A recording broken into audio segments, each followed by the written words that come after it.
Outra coisa que a gente pode ter é que uma função, ela pode chamar, além de chamar outras funções, ela pode chamar ela mesma, né? Então, nesse exemplo aqui, ó, mais uma vez, função, função, a gente chega na primeira linha. Quando a gente chega na execução da primeira linha, o fluxo de execução vem para cá, C é igual a 5, e aqui a gente vai chamar essa função 1. Então, quando a gente chama a função 1, tem uma variável A que recebe o valor copiado de C, que é 5. A recebe A mais 1, atualiza aqui para 6, e agora A recebe a chamada da própria função. Vejam, é a função 1 que eu vou chamar de novo. Então, aqui tem a função 1 sendo chamada de novo. Isso significa que eu vou chamar ela aqui de novo, passando agora o valor de 6. Antes tinha sido 5, vou passar o valor de 6. A gente pode entender isso como uma nova função aqui, ó, sendo chamada. Essa nova função ela vai ter uma variável A que vai receber o valor 6 e vai ser atualizado para 7. Quando a gente chega na linha 8, a função 1 vai ser chamada de novo. Então vai chamar agora com o valor de 7. E aí é feita uma nova função que tem uma variável A, esse valor 7 que vai ser atualizado para 8.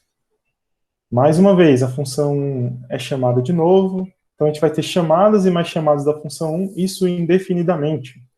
Vamos implementar esse trecho de código para a gente ver o que acontece. Eu vou pedir aqui um novo programa, e aí a gente tem a definição da função principal. C começa com 5, C recebe função 1 de C. Print C igual a C. Depois eu vou definir a função 1. Na definição da função A recebe A mais 1. Esqueci de receber o A aqui, né? E aí A recebe função 1. Retorna A. Percebam que a função ela é finalizada quando a gente tem um return. Mas nesse caso, a gente nunca vai chegar no return, porque eu vou estar sempre chamando a função 1 de novo. Faz a soma, chama a função 1. Faz a soma, chama a função 1. E assim por diante. Então, na hora que a gente chamar o main, a gente vai ver que o nome disso é recursão, então já vou salvar aqui como recursão. E o Python vai falar algum erro aqui que eu não sei o que é, ó. Maximum Recursion Depth Exceeded. Mas o que é isso, professor? Não aconteceu nada. Para a gente ver o que aconteceu, eu vou imprimir aqui, antes de começar a função, o valor de A. Falar que A é igual a A. Por quê? Quando a gente tem a primeira chamada, o A é 5. Depois o A é incrementado, chamo de novo. Agora o A é 6, o A é 7. Então, para cada chamada da função que eu estou fazendo, eu estou imprimindo o valor de A, para a gente ver quantas vezes essa função está sendo chamada. E aí a gente começa, olha só, parece um loop infinito, né? Parece um loop de quando a gente tinha lá, que a gente esquecia da variável de controle no while, e ele ficava repetindo indefinidamente. Bom, só que não foi infinito, porque chegou num ponto que ele parou. Alguém sabe dizer por que ele parou? A ideia é a seguinte, sempre que a gente faz uma chamada de função, a gente precisa armazenar em algum lugar na memória para onde que a gente está indo e aonde que a gente está atualmente. Então, eu vou mostrar aqui para vocês no exemplo anterior. Nesse exemplo anterior, o que a gente tem? A gente tem que a gente começou na função principal, então vou escrever aqui, ó. Comecei na função principal. A função principal foi chamada, e aí eu chamei a função 1. Depois que a função 1 foi chamada, foi executada, eu chamei a função 2. Depois eu chamei a função 3. Por que eu preciso disso? E a gente vai ver que a forma como isso é armazenado é o que a gente chama de pilha. Vocês vão entender melhor isso no próximo curso lá de programação procedimental em C ou MTP. Isso aqui a gente chama de pilha de chamada de funções. Quando a gente termina a função 3, para onde que eu preciso voltar? Bom, quando eu termino a função 3, eu preciso voltar exatamente para a última função que a chamou. Qual que foi a última função que chamou? Que chamou foi a 2. Então, quando a gente chama isso de pilha por quê? Pensa lá numa pilha de pratos. Quando você vai lavando a louça, você coloca o primeiro prato, depois o segundo prato, o terceiro prato, e assim por diante. Quando você quer pegar um prato, você só pode pegar aqui de cima, né? Se você tentar pegar do meio, pode cair todos os pratos, não vai dar muito bem. Então, uma pilha é uma estrutura em que você coloca sempre no topo, e aí você tira só do topo também. Tá? Essa estrutura que a gente chama de primeiro a entrar, que é o último a sair, então quem foi o primeiro a entrar foi o main, ele vai ser o último a sair. A gente chama isso de pilha. E como que isso é usado no nosso programa? Toda chamada de função, você precisa colocar essa função nessa pilha, para dizer, por exemplo, algumas informações como, na função main, eu estava na linha 3, quando eu chamei a função 1.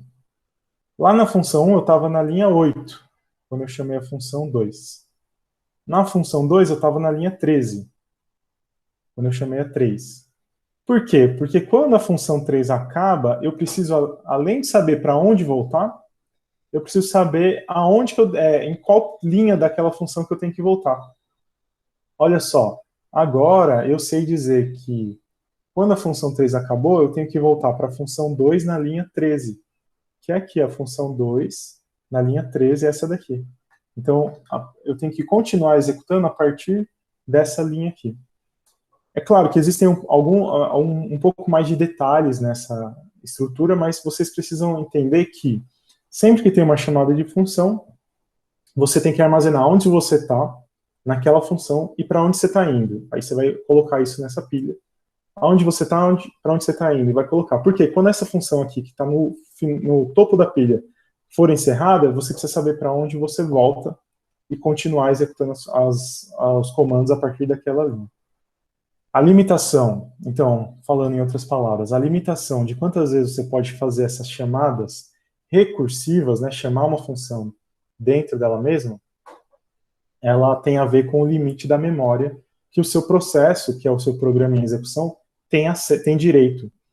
Então, ele vai ter direito a uma quantidade fixa de memória, porque quem gerencia isso é o sistema operacional. Ele vai falar, olha, esse processo já usou muita memória e não pode mais pedir mais chamadas recursivas de função. Agora, observem, nesse exemplo aqui de baixo, por que aconteceu esse erro, né? Porque a gente ficou chamando a função 1 várias vezes. Então, se a gente desenhar de novo aqui aquela pilha, a chamada da função 1 ela foi feita várias vezes. E nunca houve o retorno dessa função. Então aqui, chamou a função 1, na verdade primeiro era o main, né, desculpa. Primeiro era o main, a função principal. Depois chama a função 1, chama a função 1 de novo, e assim indefinidamente, vai chamando a função 1 indefinidamente. O problema é que a gente foi empilhando até chegar no limite. Mas não significa que existe um limite em quantas vezes você pode chamar uma função. Porque nesse exemplo daqui, ó, a gente chamou função 1, 2 e 3, e aí saiu desempilhando. Desempilhou a 3, a 2 e a 1. Eu poderia chamar de novo 1, 2 e 3, desempilha todas. 1, 2 e 3, desempilha todas. Nunca ia dar um problema nisso. Eu poderia fazer várias chamadas da função 1 e ela encerra. Função 1, ela encerra. Função 1, ela encerra. Não existe limite para quantas vezes você chama uma função. O que existe limite é para quantas vezes você empilha as funções dentro dessa estrutura que precisa marcar para a gente para onde volta.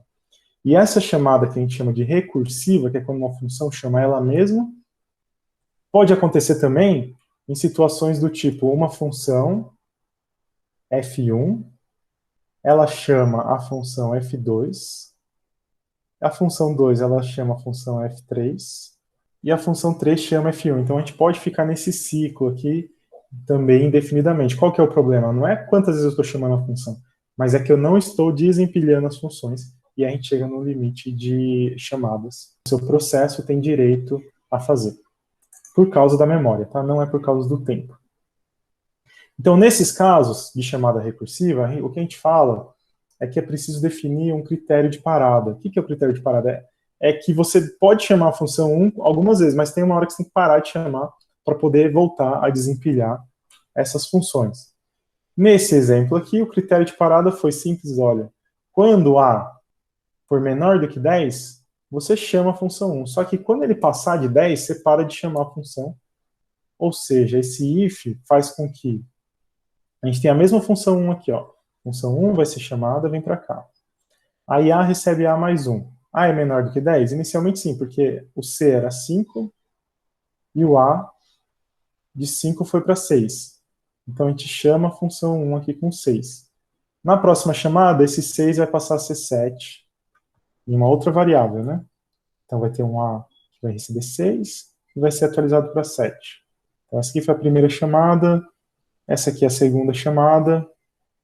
Em uma outra chamada, A vai começar com 7 e vai ser atualizado para 8. Então essa é mais uma chamada. E assim por diante, até que quando A for igual a 10, a gente não vai chamar a função 1 de novo. Por quê? Porque tem esse if. Então olha aqui, ó. Se A for menor que 10, continua chamando, mas quando A é igual a 10, essa linha é ignorada, então o fluxo de execução vem para cá e a função começa a retornar os valores de A. Vamos ver como que isso seria lá no nosso programa, né? Aqui eu faço um if. Se A é menor do que 10, chama a função 1 passando A de novo. Se não, ignora esse bloco, vem para essa linha do return, e aí a execução da função 1 vai ser finalizada. Vamos ver. Olha lá. A igual a 5, porque foi a chamada do primeiro. A igual a 6, 7, 8, 9. E aí A, quando foi A igual a 10, desculpa, quando A era igual a 9, foi chamado aqui A igual a 9. Aí A recebeu A mais 1, A agora é 10. Nesse momento, A 10 não é menor do que 10, então não chama mais a função 1. E acabou, você volta retornando os valores de A. Esse valor de A vai ser retornado para a função que chamou, quem chamou ela tinha sido a própria função, sobrescreve o valor de A uma vez. Então, o que a gente tem aqui, né, é que no último caso, a gente tinha lá, deixa eu fazer aqui também, A começou com 8 e foi atualizado para 9. Então, tem mais uma chamada aqui. E por último, a gente tem que A era igual a 9, foi atualizado para 10. Esse é o caso em que ele não deve entrar na recursão. Então ele vem para essa linha e retorna 10. Mas para que ele vai retornar 10? Vai retornar 10 para quem chamou ele, que era essa aqui, ó, função 1. E dentro dessa função 1, a gente tem um valor sendo armazenado em A. Então a gente está sobrescrevendo com o valor retornado da chamada recursiva o valor de A. Significa dizer que esse 9 aqui vai ser atualizado para 10. E aí vem o retorno. Retorno de quem? De 10. Volta para quem chamou ela. Quem chamou ela era ela mesma e tinha um valor de 8. Aí esse 8 vai ser atualizado para 10 também. Retorna o valor de 10. Tá vendo? Então o que a gente está fazendo assim, ó, esse 10 está sendo passado. Até aqui também vai ser substituído por 10. Até aqui por 10. E finalmente o último retorno vai retornar para cá e vai substituir esse valor de 5 por 10. Que é o que a gente tem aqui, ó, C é igual a 10. Depois tentem executar esse programa com calma em casa, para vocês acompanharem o que está sendo feito e por que tem esse perigo aí de chamadas indefinidamente recursivas. E vocês precisam entender que o problema é na quantidade de memória, porque cada função que a gente chama precisa marcar, o computador precisa guardar na memória dele quem chamou, aonde estava, porque na hora que a função que foi chamada termina, você tem que voltar naquela posição.